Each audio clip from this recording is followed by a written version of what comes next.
The next, or the first panel actually, that we have in the Act 5 experience is led by no other than Mr. John Harrington. And those of you who have been coming to the ACT experience know that John, this is like his 5th attendance out of the 5. John is, in fact, a member of the advisory board of the Magazine Innovation Center that hosts and prepare those ACT experiences. And he was influential in preparing this year's panel and the other suggestions that all lead into the direction of amplifying the future of print in a digital age. So without any further ado, and John will introduce his panelist, John Harrington.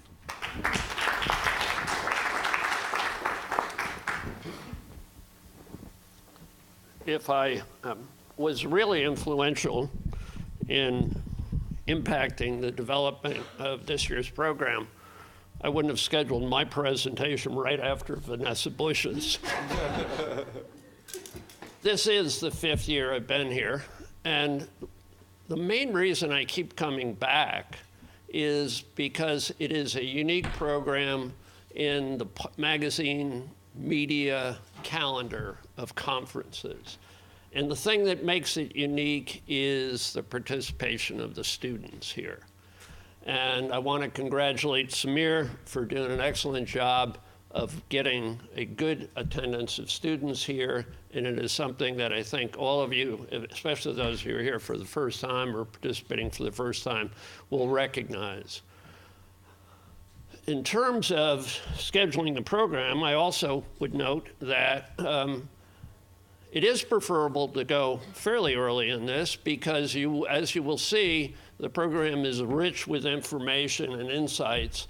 And if I were later in the program, like sometime tomorrow, all I would be saying is, as so-and-so said, and as so-and-so pointed out, and I'm even going to be saying a lot of that as we go through this today, but it's a key thing about this program. You're going to go home with a lot of insights. I already hit the wrong button, but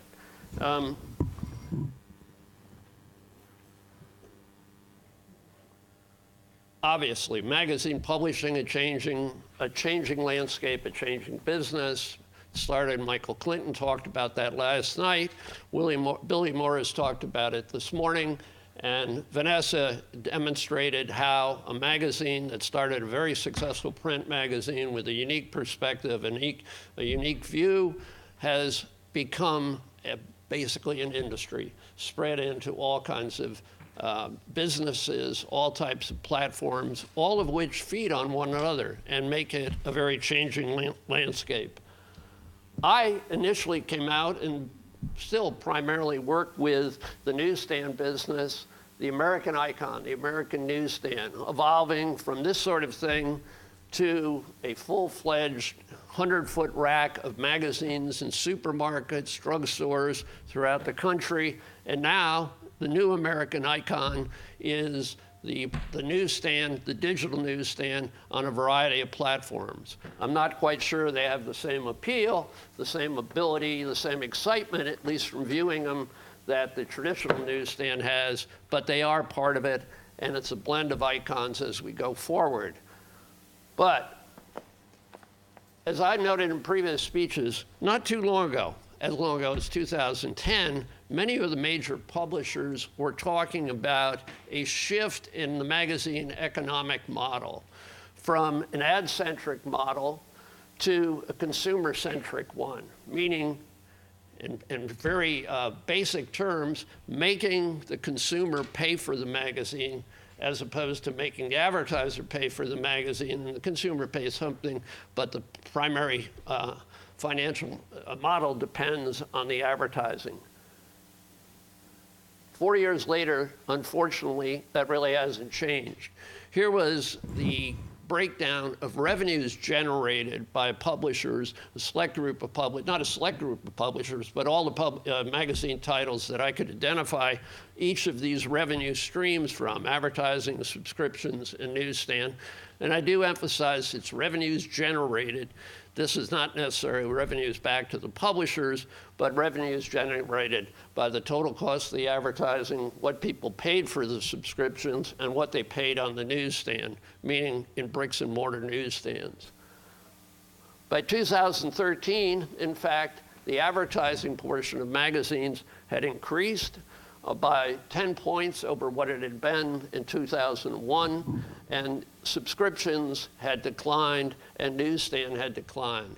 So that shift really didn't take place, didn't happen, and it just may no longer be relevant. But you still have, as I said before, a changing landscape, and I cannot emphasize enough the aspect of change.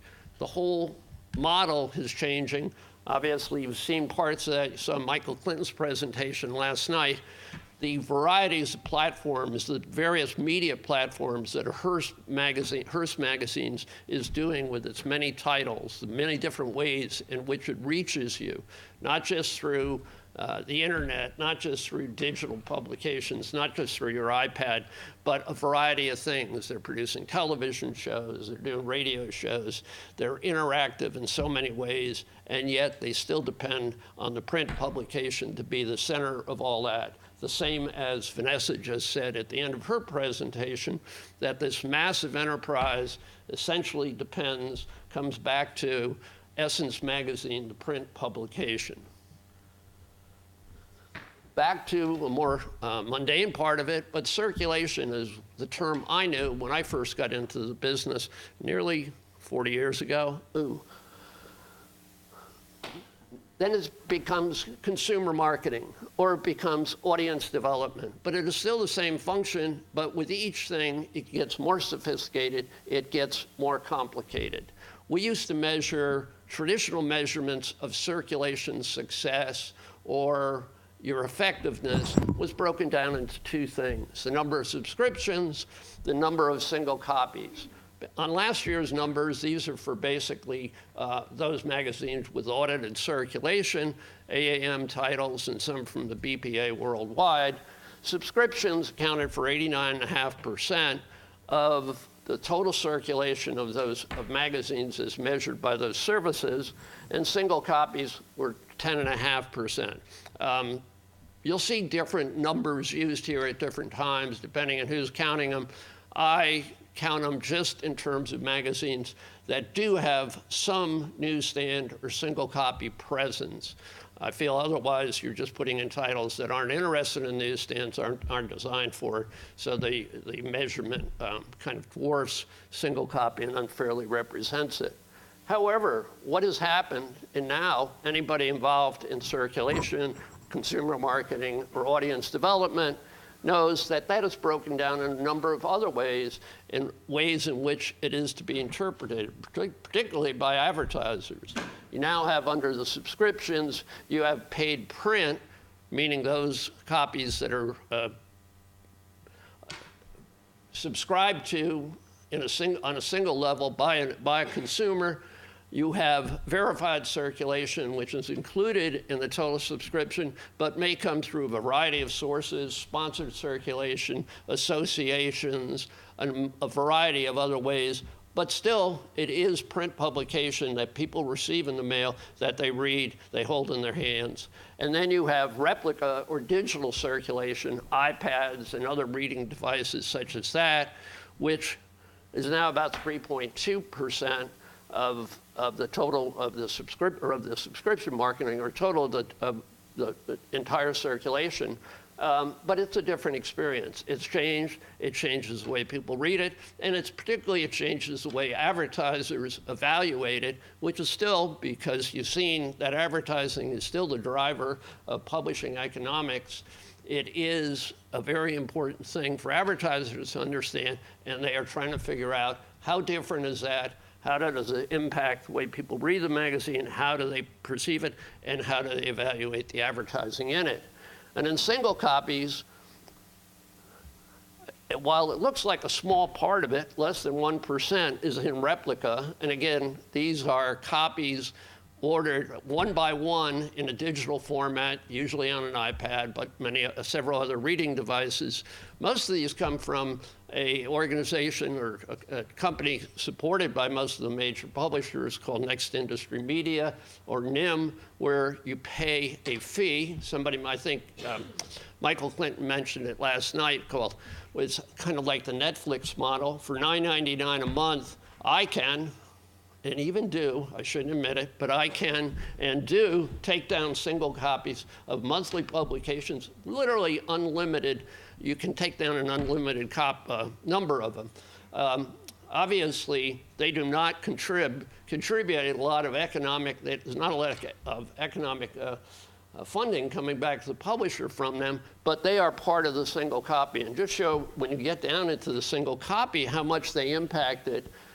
That less than 1% of total circulation is 7.5% of all single copies. This was for the first half of this year on the AAM figures, and you have to go deep into the numbers to be able to break this out.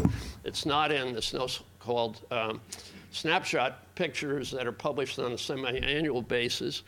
But that's starting to become real numbers there, and changes the whole overview of single copy sales. It changes the overview of all circulation, particularly of single copy sales, which is always a main emphasis of what I worked in. And that is up significantly from the previous year, almost double. I like to measure the entire retail value of what newsstand copies, retail copies, sales mean to retailers, because it's one of the selling points when you're trying to convince retailers to maintain large magazine racks in their stores, is the total value of the magazine. Used to just take the ABC, or now the AAM, single copy figures and compute them on cover price to what they would be. And in this instance, if we did that last year, it would have been a little over $800 million for the first half of the year in retail sales. But if you take the replica copies out, it's reduced by $50 million in terms of what it means to them. So it changes the whole picture of magazines. And that's probably going to be, that impact is going to continue to grow as we go forward.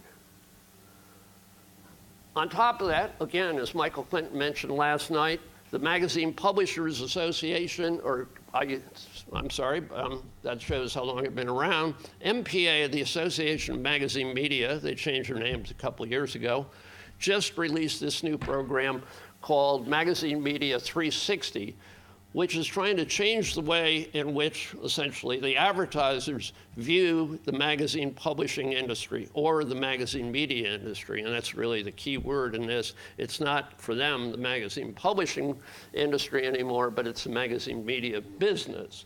And instead of just looking at circulation or advertising figures, it tries to look at all the ways in which magazine brands are accessed by the public. Whether it's buying a hard copy of a magazine, subscribing to it, viewing it on an iPad-type reading device, seeing it on the many ways, what they call readership, the number of readers per copy for a period of an issue, the number of times it's viewed on websites and mobile media, and trying to present a number that is the total picture of magazines. And that's what Michael Clinton was talking about last night when he talked about how readership has been steady over the past 10 years or so. It's essentially the same number it was 10 years ago, meaning all the viewing of magazine media products has not declined. You may look at circulation and say, well, subscriptions are down some from a period of not too long ago. Newsstand, you look at numbers from 2007, which was the peak year of newsstand sales, and they're down by 40% or plus, depending on how you measure it and which titles you're looking at. But the overall impact of magazine media and the brands on consumers has remained steady, and that is what MPA is emphasizing to the public and to the advertising community with their new program. So today, I've asked, rather than just look at newsstand, which I've generally talked about when I've been here before, I've asked you people to talk about how the changes in the whole area of the magazine publishing industry, the magazine media industry, notice how it takes people who've been around a long time like me to start picking up the new lingo. It doesn't happen overnight. I just hope I stay around long enough that I say it right and don't have to keep correcting myself. Malcolm Netburn, excuse me. Malcolm Netburn is chairman of CDS Global, which is the world's largest fulfillment and business process outsourcer to the media industry. He's going to talk about the perspectives, changes, and his ideas on what needs to change and what needs to be done differently going forward.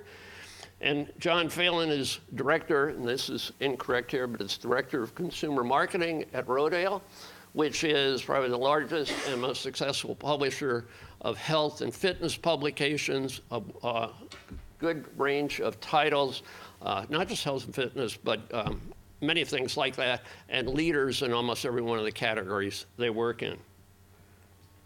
So with that, I'm going to ask Malcolm to start off and get his presentation. He will be immediately followed by John. Then I'm going to come back, talk to them a little bit about some of the things they said and invite questions from the audience, and then sum things up a little bit. Malcolm?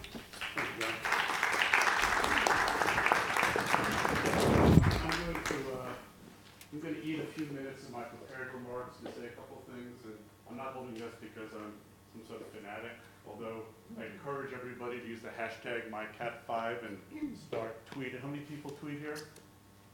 Not enough. Absolutely not enough. I've already done 36 tweets since I got here at 7 o'clock last night. It's already been watched by about 8,000 people. Not real big. When Beyonce is on the platform, my company is in the basement making sure that stuff is working. We never hear the concert, but we contribute to it mightily. So I'm just going to take a few minutes because I want to speak to the students and young people here if I could, because the reason I'm holding this is I've actually been, you don't get inspired all that often as you get older, and I really have found myself inspired last night and today.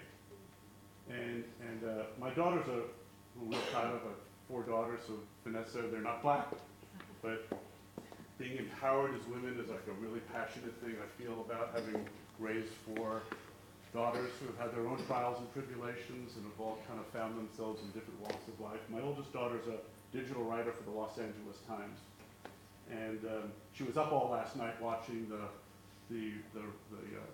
blood moon. So there was an eclipse last night, and so I wasn't up watching it, nor was I up watching her tweet about it. But there was one tweet that sort of just flipped me on my heels, and it's a little bit how I feel about having actually come, and I've only been here, 8-12 hours, and I'll just read it to you. She says, there's lots of different tweets going on, about, I wonder what the raccoon family that just paraded through my backyard thinks, as there's a eclipse going on, and, this is so cool, and I love, she said, I saw a brand of turquoise on the surface of the moon when it, but maybe that's just what I hoped it was. But this is the one. She wrote, if you were standing on the moon, that's last night, 4 in the morning. If you were standing on the moon right now, because it was right then, looking toward Earth, you would see a black disk rimmed by orange light. And I got up early, and I read that, and I said, wow, that's like how you change your perspective. We're always looking at inside out.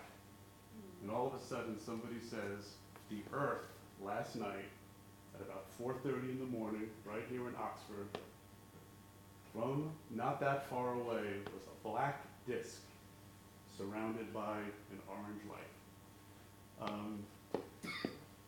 So what I really wanted to say, it's just one thing I want to say, and thank Billy and Roy and Vanessa, and I have the great pleasure to be an associate with Michael Clinton at Hearst, is there's just one message, because I've got so much academic stuff in here, and John and I represent a very important part of this business, but it isn't one that's going to titillate you or excite you in the way in which kind of the visionary discussions and really the emotionally charged things you've heard just with 3 or 4 speakers so far is. But if I could take away from, if you just hear one thing, it's engagement and passion in whatever part of this business you do.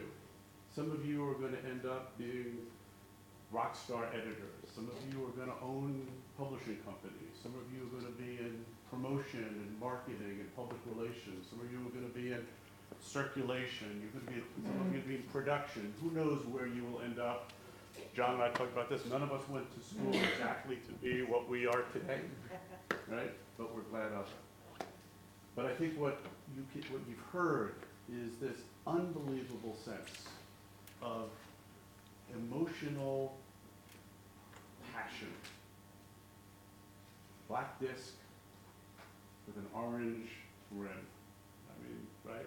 Emotional passion of the speakers so far who have expressed that whatever part of this business they have touched, what has made them successful, why we come and listen to them, why we appreciate what they have to say, why we should be thinking about that over the next days and weeks and months and years, why you should be tweeting about it and talking to your friends about it, is that passion to do what's right, to be the best thing that you can, is what will power you for as long as you want to be powered. If it was my daughter, I would take it. One of my daughters. I now have to skip about 2 pages here, so if I start fumbling, I am fumbling. So we're going to talk about, and again, stay with me because it's what an act to follow. I don't know you, and Billy I've never met before, and like I said, I've had the honor to spend a lot of time with Michael Clinton, and Roy. I've watched Roy forever. He's a client of mine, but wow, Samir, really, thanks for having us here. I want to talk about how magazines are managed, or how we manage audiences, right? That audience, and when all the common thread of the discussion so far have been that at the center of the universe is not the publication, and it's not the advertiser, and it's not the newsstand, and it's not how you manage people who read it. The center of the universe, the person and people that you are serving, is that consumer, that individual who picks up a magazine, opens up a digital edition, goes to an event, reads a book, looks at a blog, reads a newsletter, and says, this has value to me. This is something that I need to know or I want to know. And that's what John and I are going to be talking about and what we live in every day, which is the audiences that our collective magazines reach. I have the good fortune, our company does this sort of crazy basement kind of stuff, I call it, for about 140 million magazines across, about 1,200 titles. So we see how everybody does stuff. And we appreciate kind of the effort to do it, and we do it all for one reason. We do it so that consumer, that person who picks up Essence or Equine or Good Housekeeping or Cooks Illustrated, or when they pick that up, when they look at it on a screen, they say, this was worthwhile in terms of the time that I spent. In whatever part of the business you're in, I don't care what part you're in, I don't care if you're washing the floors, at a publishing company, that's really what you're doing. You're serving that consumer to make sure that all of us collectively together are creating the best, most valuable experience. So I want to talk about how content and audiences, the distance between the two, must narrow. And I have a thesis. We're in an academic setting, so I can have a thesis. If I'm at home, if I say thesis in my house, it's like you can go bring out the garbage. But if you can't say thesis in an academic setting, where can you say it? I've got a thesis. I've got a thesis is that one critical way to narrow the gap between, if you will, the content, right, and the audience is through much more intelligent use of what, and we'll speak about this more, what I'm calling predictive data. That data, information, is an important part of the connective tissue between great editors and great readers, between a publication and its readership. And it's not just about the data. If it was that, it'd be done. You know, we've got Google and we've got Oracle and we've got IBM, we've got lots of data, but it's also the need for publishing companies, for media companies, to transform their culture and approach in order to make that transitional. I am a dancer, thank you. That transitional leap, because it's a leap. This seems kind of silly. Well, you're just talking about data, but I'm gonna have a thesis that it's a leap that will change our thinking about what we write, about the audiences, about consumer marketing, about audience development and engagement. And we are in the midst of a major transformation. John has said that, and you know, that word gets overused a lot, but it's the case. The digital tools and platforms are changing everything, from the content we create to the platforms and channels we use to connect, even to the ways in which we measure success. Look at all the trouble. How do you measure success? You know, AAM says use 360, and people in the newsstand look at the number of copies sold. We don't know how to measure success right now. But I will say that there are a lot of things that haven't changed in our business, and one of them is how we make money, right? We still make most of our money in this business by creating magazines that people buy, either on the newsstand or have delivered at home or through advertising. And then we do lots of things related to that, but much of it comes from that wellspring. This disruptive change that we're seeing is not just about the dislocation from print or the shift to digital.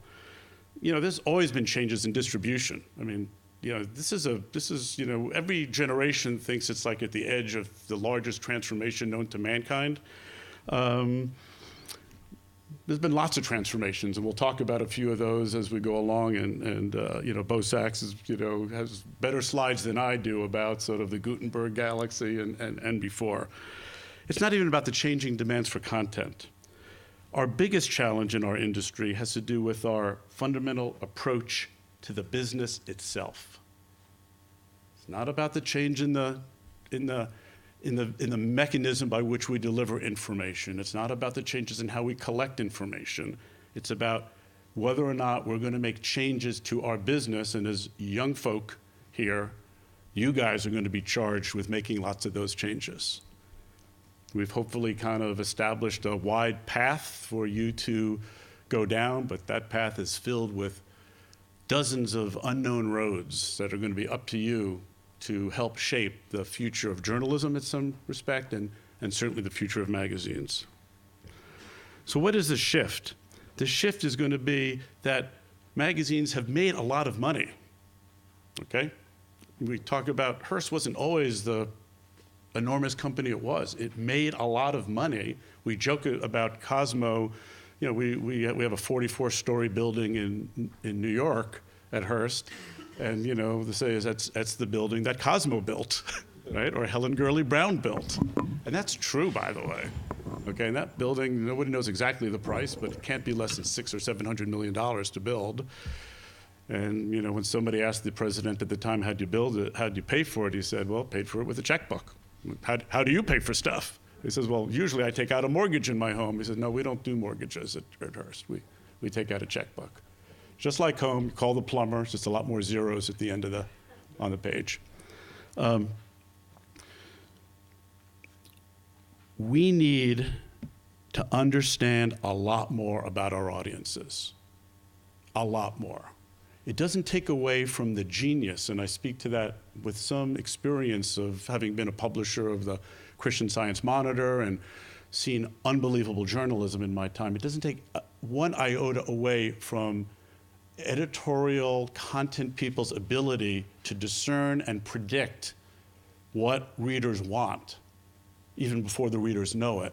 But we need to get much closer to our audiences in a way in which we've hardly tapped so far. And if we do that, and that allows us to generate great value, for those of you who are going to participate in this business on the making money side, and that's a healthy thing to do, is you deliver value, you'll make money. By the way, that to me, that's a life lesson I learned long ago in general. You deliver value, you can fool some of the people some of the time, you can bring the next glitzy, the next shiny object out and somebody will buy it. That silver thing you got there, who's writing there, I hope she's taking good notes and not writing her boyfriend. Yeah. You can have shiny objects, but over time, value equals, if that's what you want, money. So we need to create experiences for consumers that deliver engagement and what we call a loyalty engendering experience. It's not just they liked what they read or saw, it's that they become evangelists for what you are delivering. They talk about it to their friends. They can't wait to open up that magazine or that digital edition in the morning. They go to sleep with their device. How many people sleep with their device, by the way? Just curious. Yeah, all right. How many won't admit that they sleep with their device? What do you do? I won't say I sleep with it, but it's certainly kind of there with my wife, and I'll look at the 4 or 5 websites that I just want to know the last thing of the day at. And that's loyalty, that's a loyalty engendering experience. Not too loyal to my wife on that respect. Okay, so I'm going to talk about this approach to engagement, and it's a lot about what Michael spoke about in the sense of what that 360 is trying to measure. How engaged are we as opposed to how many people read us? And that's why it's such a seismic shift for our industry, because this industry has been great at counting stuff. How many people subscribe, how many pass-through readers we have, how many newsstands editions we sell, how many digital editions we've put out. But what we, strangely enough, especially given the business we're in, we don't spend enough time or do enough measurement or thinking about how deeply engaged are we or not. And by the way, one of the dirty, tough secrets of our business, for some of you who may not know, is that we've degraded the price of our content over the years, partly chasing free television, by delivering. I might just count it up. Take a 128-page magazine, give or take. I don't know what's the average magazine? What? Call it 100 pages easy. Call it like 10 times because you got a double edition for Christmas or whatever. So you're putting out 1,000 pages, right, of stuff. Some of it's advertising, but we all know we like that anyway. 1,000 pages go to somebody a year. The average price right now for paid circulation in America, and I've got it in here somewhere, but I'm going to guess I could be $1 off, I think is $4.95. So I'm getting 1,000 pages of stuff, and I'm struggling as a publisher to sell it at $4.95. You got a problem. Yeah, you can argue, and Clinton and I argue all the time, it's all about advertising. That's where it's readers who are coming to a place. It's a common community, and I'm saying, you know what? I got a boatload of common communities right over there. Okay, I don't even use my iPad any longer, and I got all the I got all the widgets and gadgets. The company pays for them, so it's easy to upgrade. The 6 Plus is on its way. That's where I go. So, don't tell me that advertisers need the magazine as a place in which they can find community. They can if we create the right kind of magazine and if we understand that audience. I know I have slides, but somewhere, I guess I should give them to you since people worked hard at preparing them. The other way. Yeah.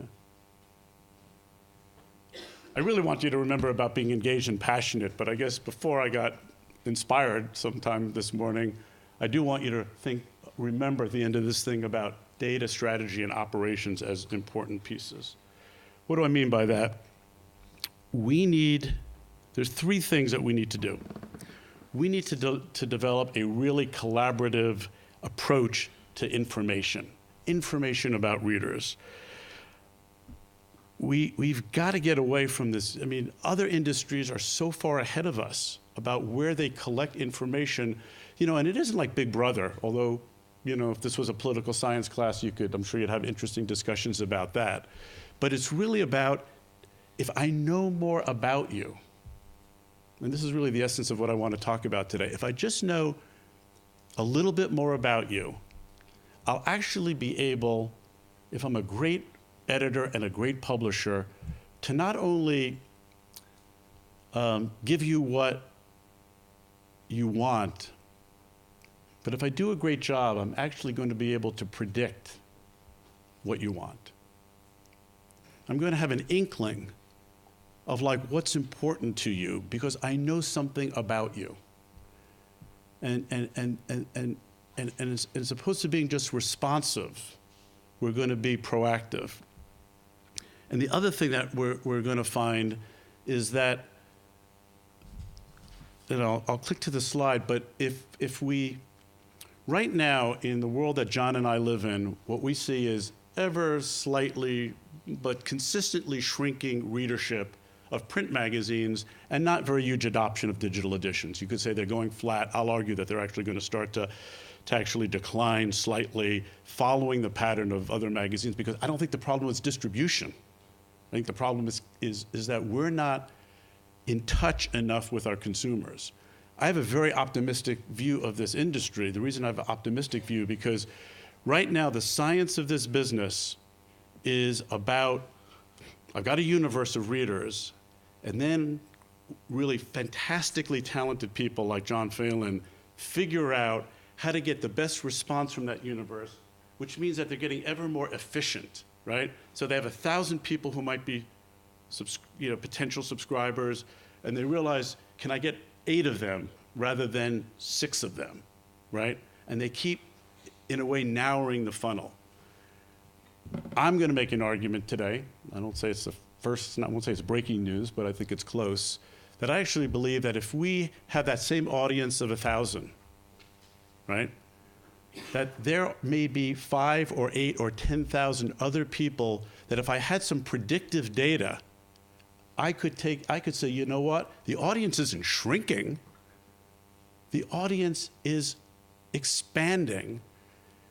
And if I use data rather than just to be more sort of optimized, sorry for the fancy word, but I use the data to be more predictive, I can say, oh my God, these 5,000 people have been loyal readers of my magazine, and I'm looking at another database of 100,000 people, and lo and behold, half of them actually flavor like my current reader.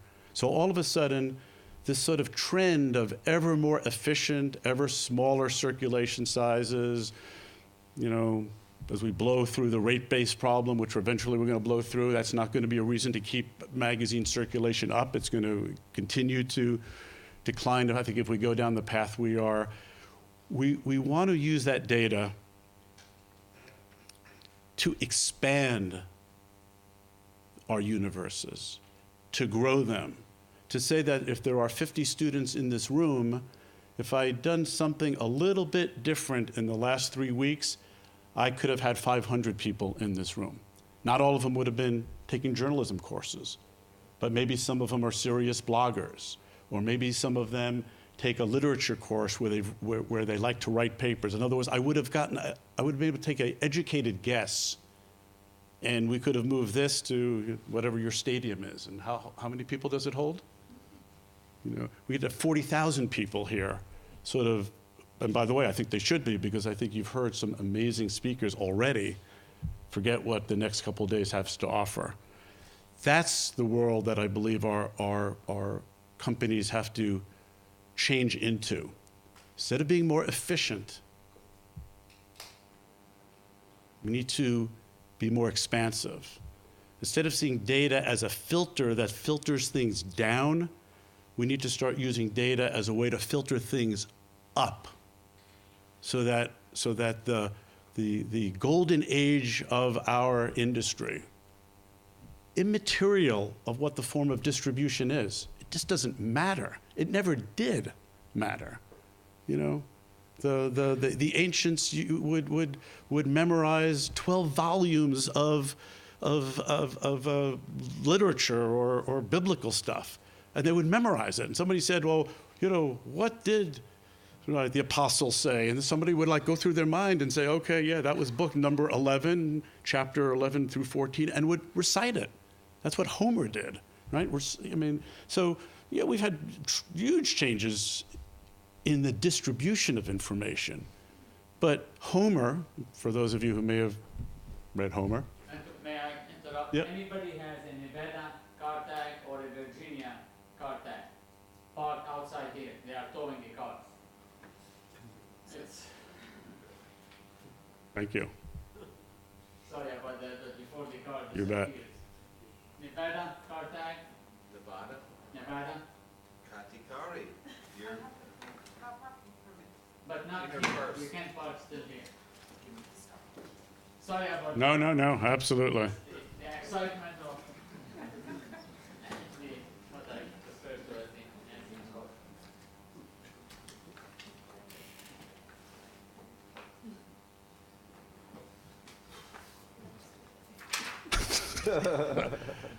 I think that was about 8 minutes there. I'm almost finished.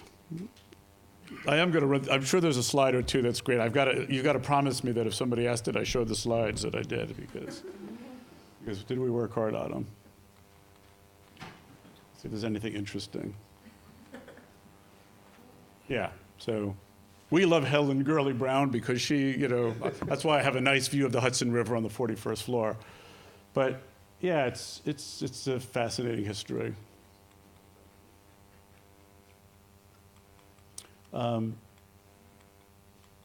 It's really just, oh, I keep going, why? It's like the back arrow is,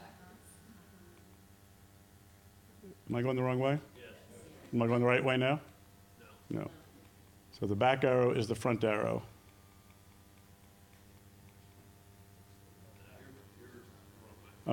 Forget it, don't need it. Don't need it. Here's some questions that I think I want to leave you with, and then I'll have a couple of answers. We don't know enough about how audiences get and then share their magazine content.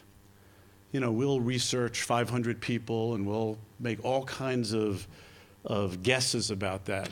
But in this age where every time I touch that device, every time I read a tweet, a piece of information about me is being collected. We ought to know a lot more about like how we behave. And, you know, again, political scientists can argue about whether that's good or bad, and the cameras, you know, what do they say in London now? I think you're going to be videoed. I think it's 400 or 500 times a day. It's the most videoed city in the world. So meaning you're walking down the street, and pretty much wherever you go, whether you walk into a store or go on the tube, you're going to be videoed.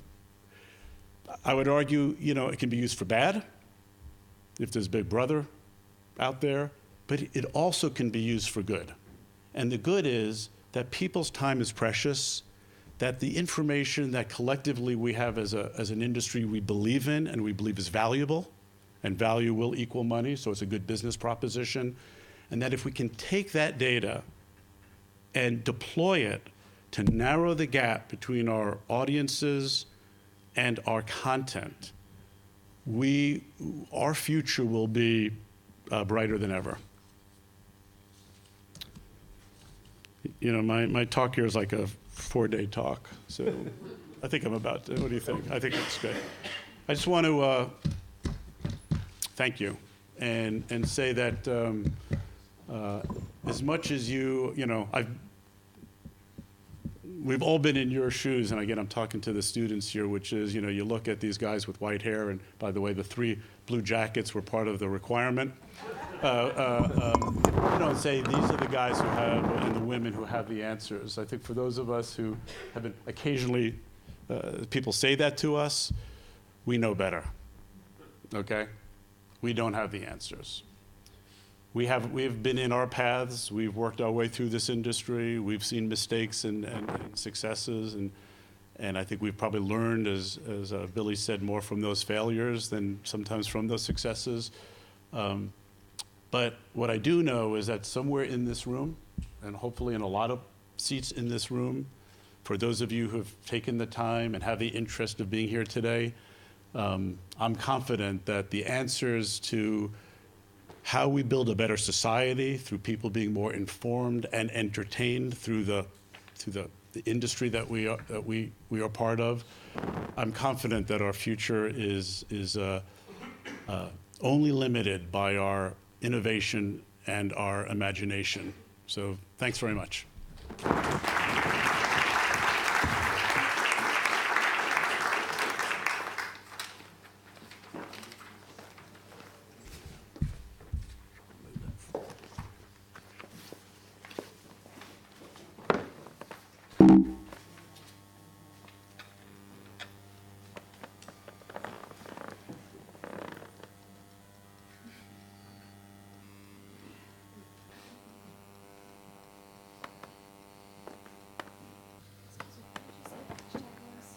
The hashtag is, I think it's, who knows the hashtag for this?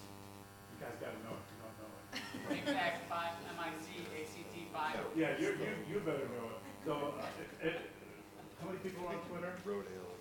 So can I ask everybody just say it again. MIC, ACT 5. Right. I think I have somebody in my office who's counting up, so anybody wins, they'll get a signed photograph.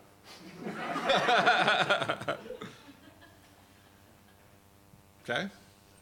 All right. Hi, everybody. I'm John Phelan. I am in charge of consumer marketing for Men's Health magazine, as John Harrington mentioned, formerly known as Circulation and soon to be known as Audience Development. And I work at Rodale, which is the publisher of Men's Health, Women's Health, Prevention, Organic Gardening, Bicycling, Runner's World, and Running Times. And I'm really here to talk about what I was asked to talk about is sort of how I accomplish my goals. And I'll tell you what those are in a second. And then, but the interesting thing is the goals are changing slowly, but the tools at the disposal that I have to work with are changing much faster. So I'm sort of trying to do the same thing, but in different ways.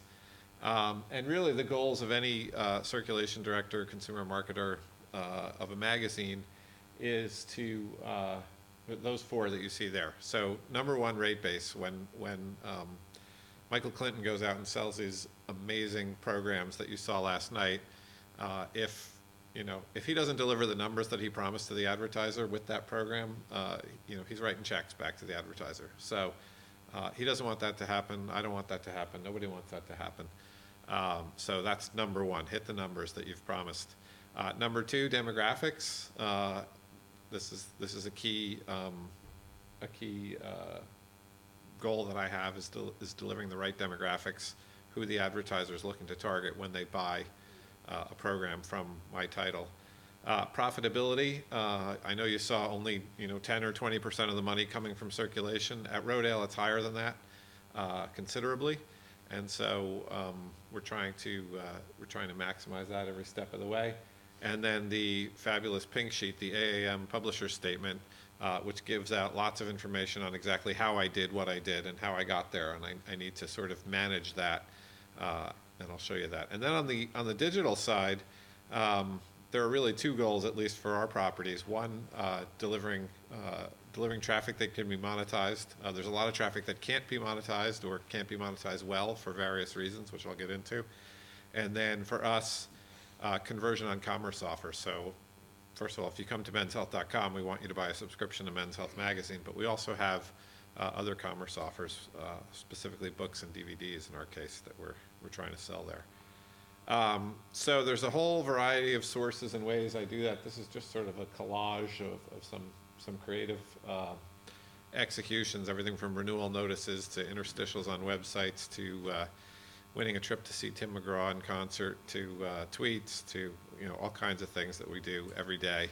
And Malcolm's right. I mean, it's never been easier. You've never had consumers throwing so much information at you about who they are, what they want, what they care about. It's just all there every day, and it's kind of like the challenge isn't finding them. The challenge is sorting through the avalanche that's landing on your head every instant.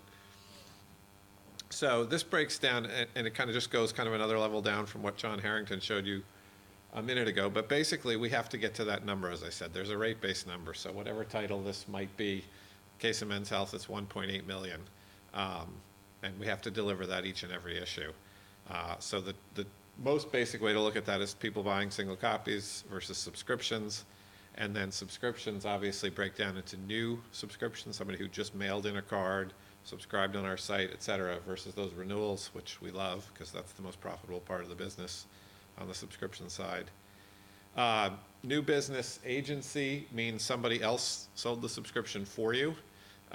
So there are a whole host of companies that are out there selling subscriptions to magazines and frankly keeping most of the money. And then direct to publisher means we sold it ourselves. So somebody came to menshealth.com, bought a subscription, or they mailed in a card, or they responded to a direct mail piece we sent out, et cetera. And you can see kind of all of those little flavors of things that are in there. And the et cetera covers the ones that I'm trying to make up, today, or not today, but next week when I get back to my desk. I put digital editions in agency and in subscriptions because really that's the vast majority of what's happening with digital editions. I mean, Apple is selling them, Amazon is selling them, Google Play is selling them. We are not selling at Rodale almost any ourselves, and I don't think many publishers are selling a ton of digital subscriptions. It's just such a smoother transaction for a consumer to go into the iTunes newsstand, touch a title, download the app, hit the buy button, rather than sort of going to our page, as wonderful as CDS does for us at hosting order forms and that sort of thing. If you had to go to our page and then download the app and then use the sign-in functionality, you've got us involved, you've got CDS involved, you've got Adobe involved. Things go wrong a lot. It's really just better, and frankly, in my view, well worth the 30% that Apple is keeping to have them taking care of that for us. So, like I said, the number one dot point on my goals every day, week, year is to hit rate base. And part of the problem with that is it doesn't change when single copy sales change. So you can see on the right, these are the audited print single copy figures for Prevention magazine in 2013. And if I was going along thinking, 210, 220, 230, that's kind of what I'll count on as far as my single copy sales for Prevention, all of a sudden I get to May and I say, ruh-roh, or November or December, and the numbers just aren't there like I might have expected. And Prevention in particular has no seasonality. Men's Health, I know November's a week issue, May is a week issue, but Prevention, there's no predicting this. It just kind of happens. So I don't know this until after I've set my print run, so I can't make more subscriber copies. And I don't know it probably until I have 4 or 5, 6 weeks maybe to find new subscribers. So the sooner we can find this out, the better. And you see 3 ways we try to do that. Scan data from retailers. So there are retailers, Barnes & Noble, Kroger, others, who provide us with information as scans are happening across their POS systems. And we can get some indication there that an issue is good or bad. The good issues, there's nothing to really react to, because that just means you gave the advertiser more circulation, and there's really nothing to do there. It's the clunkers we're looking for. Fascinatingly to me, iTunes, actually, we get daily data from iTunes Connect, And if an issue is selling well as a single copy in iTunes, it generally means it's going to sell well as a single copy in the print world, which I did not expect, and I'm not even frankly sure why I even looked into it and took the time. But it has held up. Problem we have right now is every sort of model and relationship and equation that I thought I knew 3 months ago is now gone, because we have a whole new retail distribution system with one of the major players disappearing a couple months ago. So Source Interlink. So I kind of have to start over with all my predictive modeling. But really important to find out as soon as I can that an issue is not going to sell well on the newsstand. And that really drives what I can do about it. How many weeks do I have available to me to replace it with subscriber copies? So there's all kinds of ways that you can try to suddenly drum up more subscriptions. Flash sales, I think Groupon was big a couple of years ago. They've kind of tailed off, but Amazon can get a major magazine, several thousand units of circulation pretty much overnight if you can persuade them to do it with a flash sale. Cash field agents are telemarketers, so they will call people on your behalf and sell subscriptions. Sponsored sales means getting a third party basically to buy subscriptions for consumers on their behalf, which obviously can drive numbers quickly. Post expire means you just send another copy to somebody. So if their last copy was the September issue, you send them October, and that's permitted under the rules. And then verified, as John mentioned, those are mostly going to places like doctors' waiting rooms, hair salons, et cetera. And you can, change that distribution however you want pretty quickly. So I told you we had to manage demographics, and this is really a high-level sort of analysis. We can go much deeper than that. So rather than just saying package inserts or something outside space, we could say, what about this one program we did? And rather than saying agents, we could say, what about this one specific, school plan catalog program? We can look at all of that. And you see that it actually matters. You look at that outside space. I'm not going to say what title this is for, but this is real data. And, they're driving an audience that's 15 years older than every other source of business we have. So, the publisher is not a fan of us selling this way because publishers are looking for younger and more affluent readers to sell to advertisers. Similarly with income, that's one of the less affluent sources. And the last one is the A county percentage. So that's people who live in big cities, essentially, Nielsen A counties. And it's not doing well there either. So that would be a source that I would be discouraged from using based on this demographic goal. Don't worry about this, I'm sorry this is even here, but the point is really just if you look at the bold rows, I'm choosing sources based on profitability, as well as demographics and as well as how fast they can be activated. And really the moral here is that year one number ranks things fairly differently than the year three number. And if you get into the next one, which is even more, you sort of have to know about accounting to understand this. But basically, we only count revenue when we serve a copy. So if I sold you a 10-issue subscription to Men's Health today, you'd get 3 issues this year and 7 issues next year. And to the income statement, it would look like I earned 3 issues worth of money this year and 7 issues next year, even though the whole activity happened right now. So that kind of further warps how people are looking at us. And just to sort of give you an order of magnitude, if I decided to do a direct mail campaign today on whatever hypothetical title this is, and I wanted to drive 100,000 subscriptions, the accounting impact of that to my bottom line would be negative $2.2 million. If instead I resorted to what I'm calling a negative remit agency, there are agents who you can pay money to get you subscribers, and they keep all of the money they get from the subscribers and get money from you, which is a real bargain. But in a way it is, because if you multiply that $2 by 100,000, it's only $200,000. So that if you go to the CFO and you say, I'd like to do this one thing over here that costs 2.2 million, or I could do this other thing that costs 200,000. Depending what kind of a year you're having, they're probably going to really be interested in that $200,000 solution. As you see, though, when you get to the bottom, they've really come together, and I've only taken this out 3 years. If I took it out 5 years or 6 years, the direct mail would probably be winning.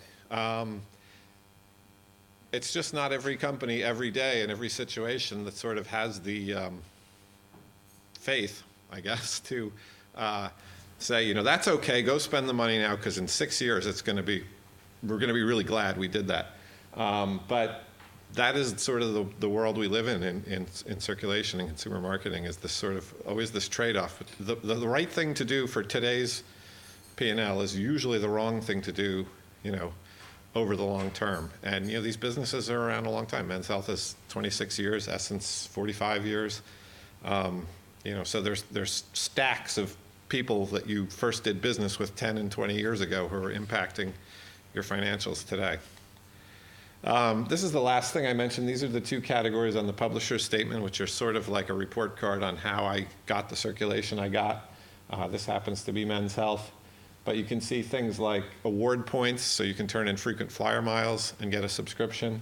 Partnership means you purchase usually a hard good of some sort or a concert ticket or something like that. You get a magazine subscription. Sponsored means there's a third party who purchased the subscription on behalf of the consumer.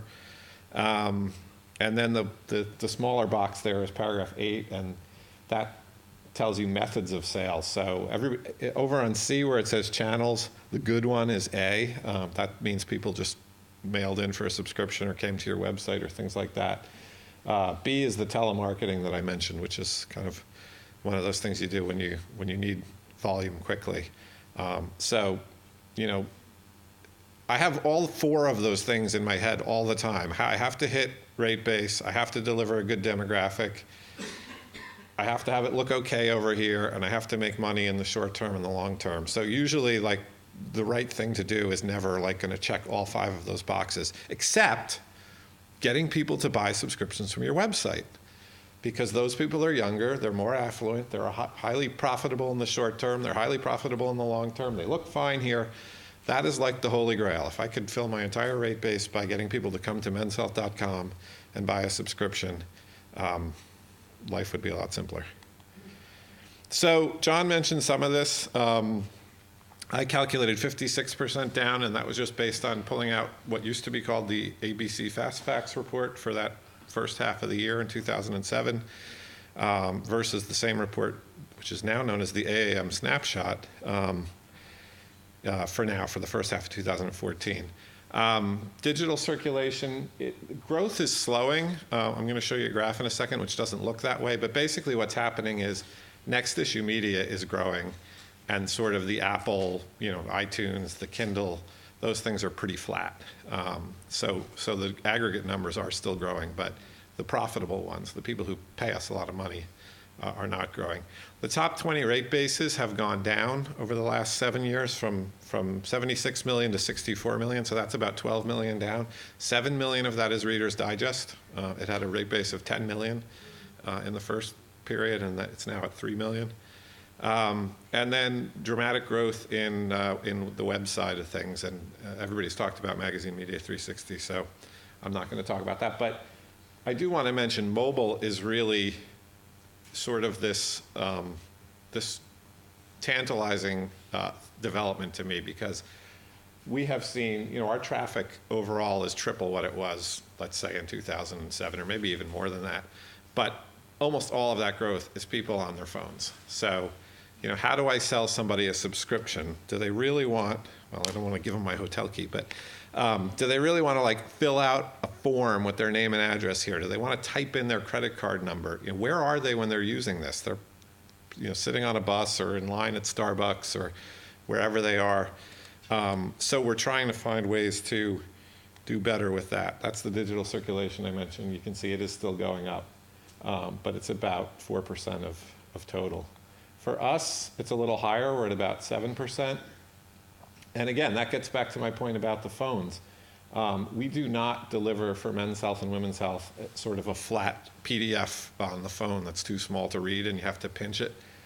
We make essentially an entirely other publication that is the same content but is completely a different user experience, and you interact with it completely differently. So that little phone mock-up, that's the front cover of the July-August issue of Men's Health. And then when you push that yellow plus sign at the top, you get the second version, which shows you the cover lines. And every page of every issue is like that.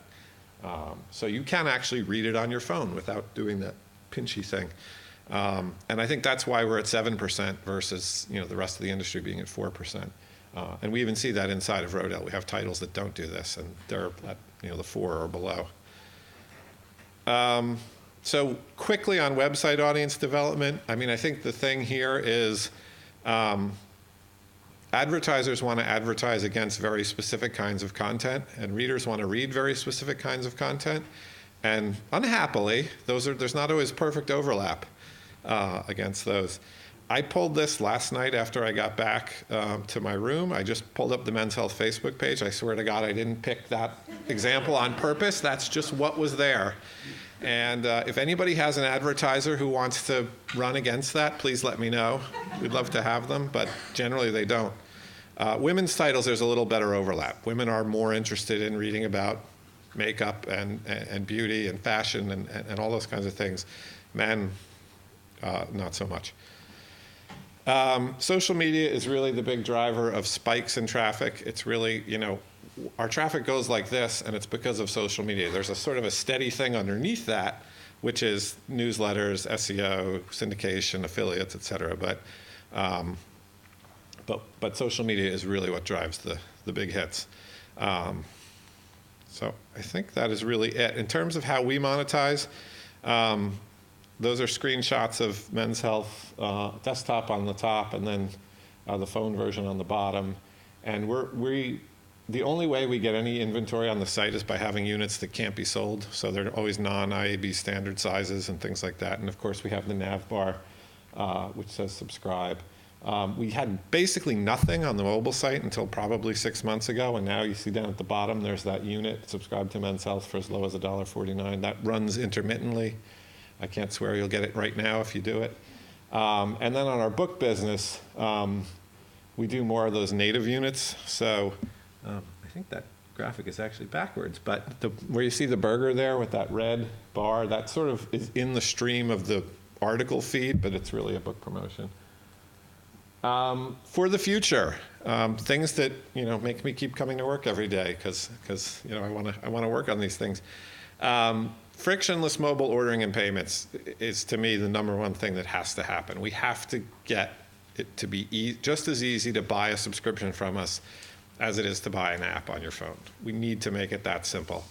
Amazon has had some press, and they've signed up Condé Nast and Hearst for their all-access system, which is basically you come to the publisher's website, you hit a subscribe button, you end up on Amazon, and because you already have an Amazon account and they know where you live and they know what your credit card number is, it's way easier to finish the transaction.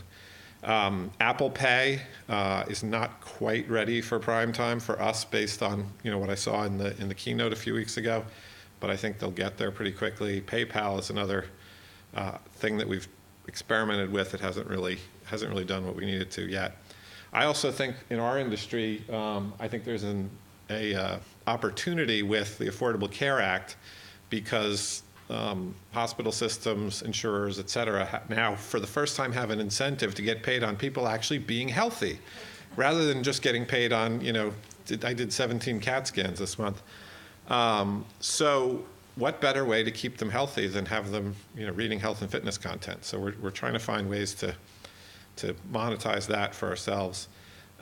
Digital subscriptions, we have not done a lot with promoting. We've promoted the existence of them, but we haven't done what I would call traditional hardcore DR selling of digital subscriptions because we can't track anything. We just know how many people bought a subscription on iTunes today. We don't know why. We don't know how they got there. That's being fixed. And then new content bundles, which are things that include magazine subscriptions. I was talking to some folks last night, and something that's come up before is your phone knows where you are every instant of the day. So it knows if you go to the gym, it knows what gym you go to, it knows what grocery store you shop at, it knows, why couldn't we build sort of a life coach thing, nag, if you will, that sort of tracks you and make that come from women's health or make that come from men's health. And by the way, you get the magazine when you pay us $2 a month for that kind of thing. So those are really what I see as some of the ways forward. There's new ones coming up every day, but that's kind of my world. That's what I do and what I think about. So that's it.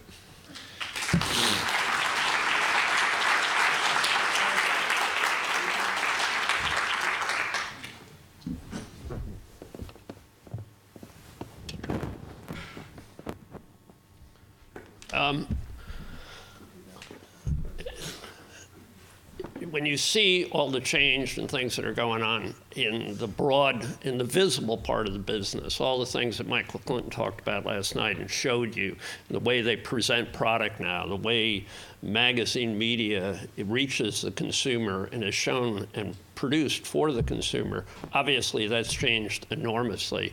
But we also see here that behind the scenes in the way we get product to the consumer and how we understand what they're looking for has changed enormously. But I'd like to ask kind of quickly, I know you can't, it's hard to put a number on it, but if you were to talk about how different is your business today than it was 5 years ago? How? The business is hugely different and hugely more complicated. The reason I say that is because it's one of the things I'm sure somebody will be talking more about in the course of the next couple of days. Our clients, right, so call it 65% of the American magazine industry, are all moving from a model of being a magazine company to what I would call a brand company. In one way or the other, at different speeds of which they're doing that. So, you know, again, let's use Essence just because it's a memorable and recent example. The magazine sort of is the heartbeat of that organization, at least as we understand it, right? It's the pulse, it's sort of the energy, it's the value system, it's the trust that Billy spoke about earlier. But look at the brand extensions. The largest event in the world, it's not a magazine company, it's a brand company. And in our business, you know, we used to just sort of help facilitate the management of a magazine or 2 magazines or 18 magazines or maybe a digital edition and maybe a couple books that magazines would spin off, you know, from their, you know, favorite column. Now it's like, guys, we're doing an event and 12,000 people for Country Living are going to be going and you need to collect that information about them and you need to tie that to the information about, you know, from their magazine, and then those same 12,000 people, 800 of them are getting a newsletter from us. So you go from a magazine partner to a brand partner, and that's a changing world for whatever piece of this business you're touching. John? Yeah, I mean, this is my sort of 3rd stint at Rodale. I'm kind of like the Billy Martin of Rodale for anyone who's old enough to remember. But, you know, when I came back to Rodale 2.5 years ago, I was hired to run circulation for 4 magazines: Men's Health, Women's Health, Prevention, and Organic Gardening. And, you know, there used to be companies like Primedia, which effectively no longer exists, where guys would run 17 magazines, and it would be like trout fishing and quilting and shotguns and it was doable, and I could have done a job like that because we knew what the sources of business were. We're going to do direct mail. We're going to do insert cards. We're going to do renewals. We're going to do package inserts. You know, it was all very sort of routine, and you could have people who were good at those disciplines, and you could supervise many, many, many magazines at once. I came back to Rodale, they gave me 4, which seemed normal. And about a year ago, I said, like, you know, I give up because we have to rebuild these businesses. We have to reinvent the way we're doing this. And some of it is going to be brand specific. And we hired 2 more of me because I couldn't do everything prevention needed and everything Men's Health needed and everything Women's Health needed. So it's a lot more, it's a lot less execution-y and a lot more, you know, making stuff up as you go along. And you know, I used to have, just bringing CDS into it, I used to have a meeting with my CDS account rep maybe once a month, and how's it going? Oh, everything's fine. Are there any problems? Thanks. You know, see you in a month. I'm on the phone with Malcolm's team, or emailing almost every day. You know, and I was just mentioning before, 8:30, 9:30 at night, we're emailing back and forth with each other because we're inventing new ways to sell. We're inventing new ways to get the orders on the file. and we're inventing, new ways to stay in contact with these consumers. So it's very different. Is there any questions from the audience? Anybody have anything they'd like to ask here? Yes? John, on your source spreadsheet, Yep. for direct mail, you showed at the end of year 3 you were still at a $9 million loss. Can you help us? That's probably not an unfamiliar phenomenon for most publishers. Okay. Can you help us understand why you would continue to invest in that channel? We're not nearly investing as much in direct mail. Rodale corporately, if we want to keep using 2007, since that was sort of the end of an era, we were doing back then 200 million pieces of direct mail a year corporately. Today, 50 maybe. So it has scaled way back and been replaced with lots of other things. But one of the things that is sort of something that I've never been able to quite overcome or solve in my career is, everybody looks at a 3-year, maybe a 5-year spreadsheet if you're feeling particularly ambitious. And frankly, beyond that, you're sort of making up the data because there's not really great data on how, an insert card person is renewing 7 years after they started versus a direct mail person. But the truth is they're out there. And I think what we overlook is that every mature magazine is still feeling the impact of circulation decisions that were made 25 years ago. And I mean, it's small. It's like that long tail thing. There's a small number of people who are still there. And from 25 years ago, and 24, and 23, and 22, and like when you add those all up, it's actually a decent piece of the business. And so, making the expedient decision because somebody didn't sell enough ad pages that month and you need to sort of wring, $500,000 out of circulation for this year's bottom line, you don't end up necessarily in the best place in the end. Another? Yeah, Yes, Bob. I guess this is good for both of you guys. You discussed 5 years ago. Give us your best shot in what you hope for and what you think is achievable 5 years from now. So I've become a big believer in I used to spend a lot of time like in the nonprofit world, so I've kind of seen sort of the passion and power of common people sharing something like saving the whales or conservation or reducing poverty in a part of the world. And I think that the nonprofit model, a little bit of people with very strong, deep relationships to an organization is something that I think is adaptable to publishing. So, you see that in what I would call the membership or affinity model in our vocabulary in this industry. And I think that we're going to see more and more. Oprah now with Hearst has called the Circle of Friends, and it's showing some very vital signs. It's like it's a whole combination of things. You can attend events, you can participate with Oprah, like in her, in sort of her lifestyle, if you will, or what she has to offer. And if you look at Cooks Illustrated, a small title out of Boston, Mass, in the cooking area, now they have it's a membership. The magazine is a part of that membership, but if the magazine was only sold for $18, they seem to be able in this membership model to sell for $49.95 by wrapping lots of services and value around it. And I think we're going to see a lot more of that 5 years from today, Bob. Great answer. Yeah, I agree with both of those ideas. First of all, the idea of the membership, but I guess what I feel like at Rodale, we have 7 titles. So this is sort of a Rodale specific answer, I guess.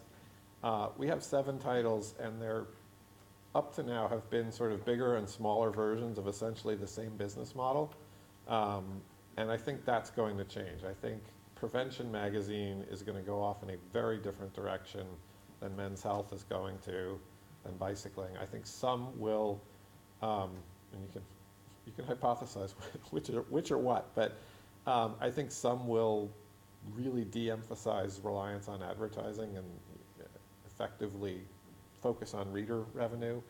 I think others will become even more ad supported, and I think Bicycling is one where there's a perfect opportunity for a membership model because it's a very vertical.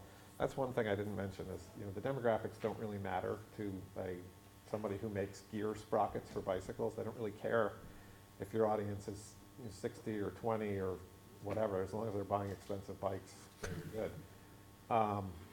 So I guess what I sometimes wish is that I would figure out some of these new methods of selling, and then now they would become routinizable. Oh, this is the new thing that we do, and we hire a junior manager who we tell them exactly how to do this, and then we go back to the way we used to be. I don't think that's going to happen. I'd love it to, but I just don't. I think we're going to constantly sort of be figuring it out as we go along.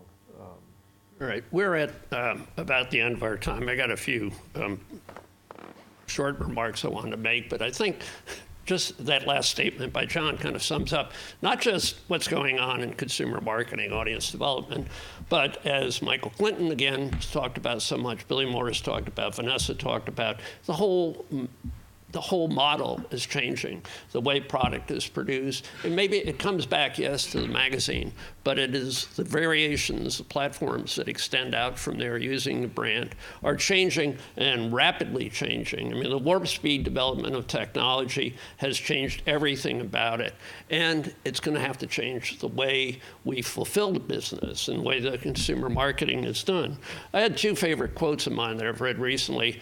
Actually, these are from Justin Smith. They were made when he was president of the Atlantic Media Group, Atlantic Magazine, and they did a lot of innovation in developing digital technologies that have been profitable for them. He's now with Bloomberg Business Media, but the first one he said, sometime in the future, the years from 2005, 2020 have been known as the fog period, when no one knew what was going on. And later, in another time I saw him speak, he said, no one knows where things are going, how they'll play out. To succeed, we must accept the state of confusion and embrace the chaos, but be working all the time to deal with it and develop ways to deal with it. But it's just happening at a quicker and quicker pace. This is a theme I keep coming back to. Those of you who've seen me speak here before, remember, way long ago in my service days, was a missile control officer, Titan II missiles, and they existed in silos. And I think the silos in the publishing business, while they've started to break down, they still are impediments to really moving forward quickly, particularly in a modern world. And it's important to break down those silos. In a moment, following us after the break, you're going to hear a presentation from Magna, which is a database of retail sales magazine information. They have an enormous level of information, the type of data that Malcolm was talking about earlier. And all of that data's got to come together to find the ways, to find the consumers, to present the product, and get the magazines and their brands and the magazine media to the consumers. I like to end just with a couple of observations from myself that kind of keep me going, and these are some things I'm confident. The forecasts that were wrong. Radio will replace print. That didn't happen. Radio is a really big consumer platform or media platform, came through in the late 20s and into the 30s and existed through the mid 40s in a format, and it was the primary format. But magazines also prospered. So many of the many successful magazines of today were begun. They were launched during that period, and they're still successful. Films will replace live drama. I live in Rhode Island. In Providence and in nearby places, there's about 5 or 6 first-class drama groups that present top-level drama all the time. That didn't exist even 10 or 20 years ago. You really had to go to New York, or sometimes you caught a play in New Haven that was on its way to New York. Now productions are available anywhere and ever. Television will replace radio, films, and drama. That didn't happen. Radio changed, obviously, but anybody knows it's a very profitable, exciting media format today. and is probably stronger than it ever was. And digital will replace print. It's not gonna. It's gonna add to it, and print will remain the central format in which the digital things grow off. There'll be a lot of digital formats that have nothing to do with print and be successful. Some of them may end up in print, which has been what's happened already. So yes, the future for print, I'm sure, is secure. It's going to be part of a much bigger media world, but it's going to be what's there, and it's going to be successful, and it's going to be supported by the same type of sophistication that's driving the expansion of magazine brands is going to be supported in a very sophisticated fashion by people like this, and by newsstand people and Magnet, which you're going to see soon, are going to support that and be successful with it. Now, I would also like to say, this is kind of just about, again, about the programs here at the ACT thing at the Magazine Innovation Center. For the first 3 years, I essentially came down and talked about what was going on in the retail and newsstand marketplace. Last year, I actually brought down 3 other people to talk as part of a theme of developments that was going on. In fact, Magnet was one of them. And this year, I asked Malcolm and John to be here, and I think you're going to learn that I'm best at bringing in intelligent people to talk about things than I am talking about it myself. Now, I will say, in the newsstand business, I'm known sometimes as Dr. Doom, because I've talked so much about the problems that have existed and the declining sales. Sales have gone. How you measure it? John said it's down 56% from 2007. Overall, when you get past the audited publications, it's not down that much, but it's still down well over 40%, probably close to 50%. But I haven't spoken about it because I think it's going to continue to crash and it's going to go away. I've spoken about it because I think there's something worth saving there. There's something worth going back and working on. And so the fact is, that's not me. It's no way. That's just not who I am. I'm not Dr. Doom. Thank you very much.